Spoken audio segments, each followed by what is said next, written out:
Hi, this is Business with Dave. In this video, I'll be answering one of your questions, and it is how many meals should I do for your business? And particularly, I guess it'll be relating to street food business.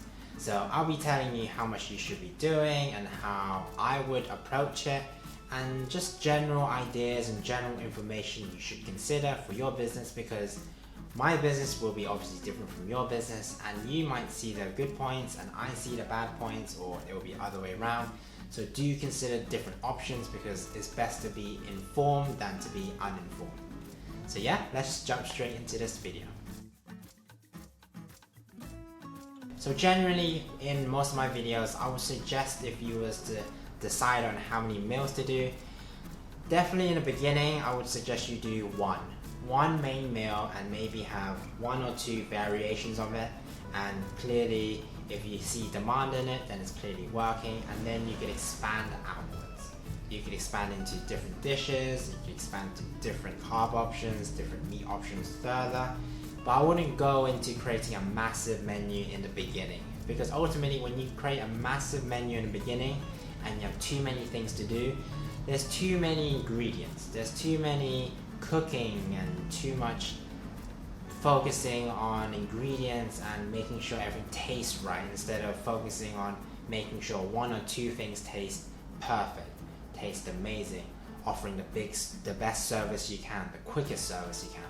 When you have a big menu, you might be doing too many things all at once, or you might have stuff that is not complete, or it won't taste right, and it's half-heartedly done with all of these things.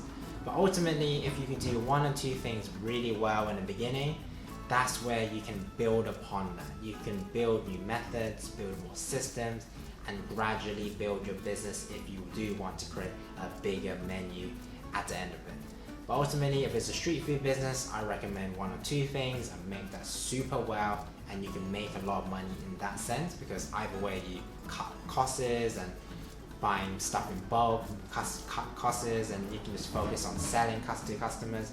But if you have a food business and you want to develop, you want to be known for something anyways. You want to be a sort of specialist for a particular dish or a particular product, and then make it your business, make it your reputation, make it you're the expert at this, you create the best this and this, and that's why people will come and travel for this and this.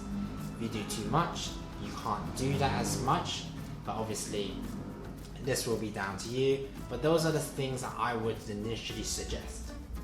But ultimately it is literally to trial and error, and most of the time when you're starting a new business, you are trial and error most of the time, at least the first couple of months, just to see what menu works, what dishes work, what pricing works. Is it generally making a profit that you're expecting? Is there unexpected costs coming through somewhere that you've never anticipated or never planned for? These are some of the stuff you are working on. These are some of the stuff you are improving on. And having a shorter menu, having a more precise menu will allow you to have that time, have that patience to improve as you go along. Because when you have too much going on, it becomes too hectic. And for me, I don't like hectic.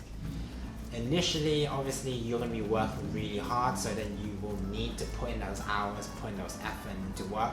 But obviously, you want to reduce that. So if you do is to create a big menu, eventually you're going to need to cut the bestsellers out. So if you have 3 bestsellers at the end of it, but you have 5 that don't sell very well, just cut those out, because it's not worth doing if you're not making enough money from them and you're spending too much time prepping them.